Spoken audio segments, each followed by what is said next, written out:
Hi అండి, అందరూ ఎలా ఉన్నారు? ఇవాళ అయితే ఈజీగా అండ్ సింపుల్గా మటన్ ఫ్రై ఎలా చేసుకోవాలో చూసేద్దామా. దీనికి ఎక్కువ పెద్ద ప్రాసెస్ కూడా ఏముండదండి. ముందుగా అయితే శుభ్రంగా కడిగి పెట్టుకున్న మటన్ని కుక్కర్లో వేసి ఉప్పు పసుపు వేసి ఒక 6 విజిల్స్ వచ్చేంత వరకు అయితే ఉడికించుకోవాలి. మటన్ కొద్దిగా ముదురుగా ఉంటే 8 విజిల్స్ వరకు పెట్టుకోవచ్చు. నాకు 6 విజిల్స్కే మటన్ అయితే ఉడికిపోయింది. కాకపోతే దాంట్లో ఎక్కువ వాటర్ వచ్చేసాయి అన్నమాట. ఆ తర్వాత బాండలు పెట్టి ఆయిల్ వేసి కొద్దిగా కరివేపాకు వేసుకోవాలి. కరివేపాకు బాగా వేగిన తర్వాత మనం ఉడికించి పెట్టుకున్న మటన్ అయితే యాడ్ చేసేయాలి. నేను ఆ ఎక్స్ట్రా వచ్చిన వాటర్తో పాటు వేసేసాను, ఫ్లేవర్ బాగుంటుందనేసి. వాటర్ కొద్దిగా దగ్గరైంది అనుకున్న తర్వాత మనం కారము, ధనియాల పొడి, మిరియాల పొడి, ఇంకా దంచిన తెల్లగడ్డ అయితే వేసేయాలండి. అంతే, ఇంకా దీంట్లో వేరే ఇంగ్రీడియంట్స్ ఏమీ వేయనవసరం లేదు.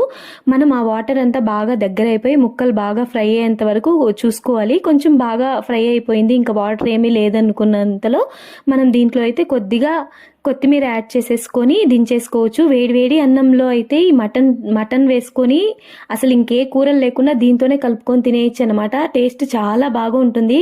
మీకు నచ్చితే ఖచ్చితంగా ఒకసారి ట్రై చేసి నాకైతే కామెంట్ చేయండి ఎలా వచ్చిందో. నేనైతే మటన్ ఫ్రైతో రైస్ని అయితే బాగా ఎంజాయ్ చేశాను. మీకు గనక ఈ వీడియో నచ్చినట్టయితే ఖచ్చితంగా లైక్ చేసి షేర్ చేసి సబ్స్క్రైబ్ చేయండి ప్లీజ్.